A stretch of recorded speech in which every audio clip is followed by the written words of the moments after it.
ऐसन बरतिया दू झंडौकी के चलैया दू झंडौकी के चलैया रे कटोरा नार झूल पर गयो ओकर कनिया ढील पर गयो ओकर गाल हा चेपटे हवा ओकर दांत हा लिखले हवा ओकर मुड़ मा लिख पर गयो।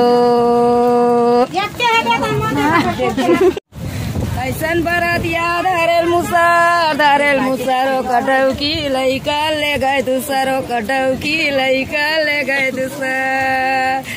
आयल बरतिया पियल बीड़ी वो कटौकी लइका तिड़ी बीड़ी वो कटौकी लइका तिड़ी बीड़ी। नरवा तीर के करू करेला नार फेंका जाए ओ नरवा तीर के करू करेला नार फेंका जाए ओ। ऐसन बरतिया डाढ़ पर के अपन बहिनील बेचा जाए ओ ऐसन बरतिया डाढ़ पर के अपन बहिनील बेचा जाए ओ।